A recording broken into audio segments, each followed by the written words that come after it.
Autism is the fastest growing and most commonly diagnosed neurological disorder in Canada.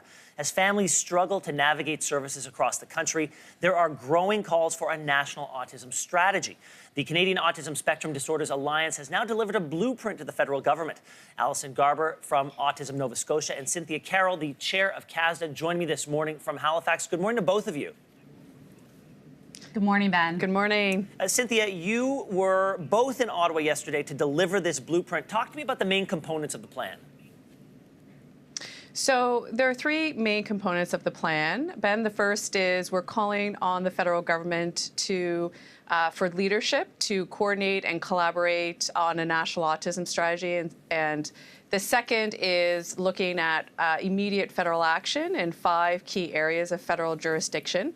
And the last and equally as important is a cross-government approach, which includes working across all departments that pertain to services and supports that would relate to individuals with autism and their families.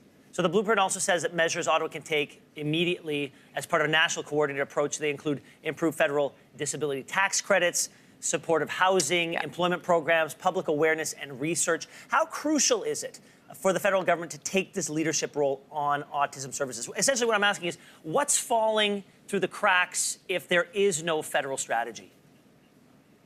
Yeah, so what we're seeing across the country are inconsistencies in how program and services are delivered, and we really need a national approach to support provinces and territories, but most importantly, to support individuals and families living on the autism spectrum.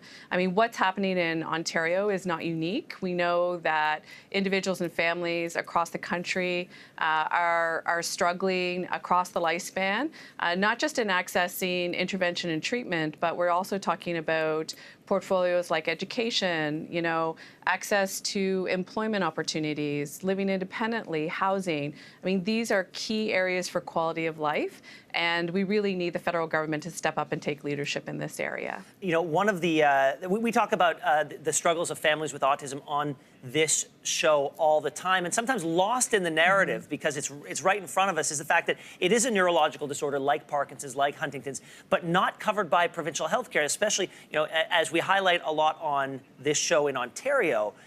It's really the responsibility of the Ministry of Education, and why isn't it part of the mandate of the health ministry? Why do you think that it's been such a struggle to get it where it needs to be in the hands of the minister who should probably be focused on it?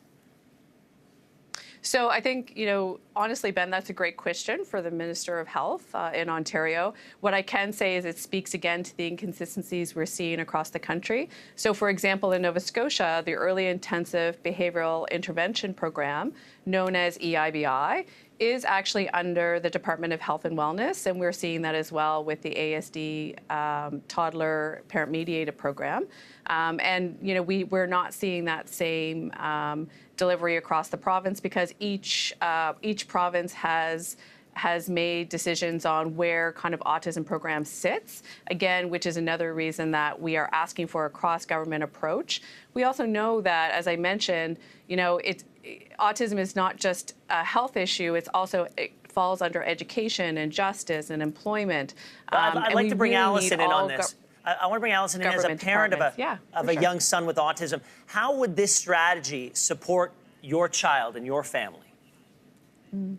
Well, Ben, my heart goes out to the families in Ontario right now, and it's something that, as a parent here in Nova Scotia, we can relate to very much. Here in Nova Scotia, we're dealing with other complex issues such as, the inclusive education model, mental health services for children and youth with autism.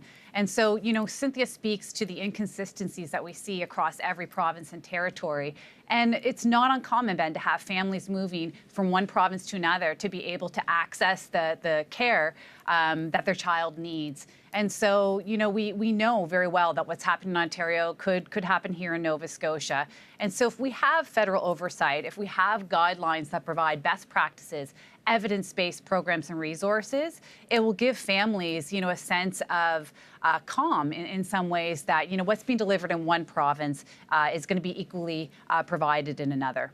Cynthia and Allison, thank you for your time today. We wish you both the very best of luck. Thanks so much, Ben. Thank you so much, Ben.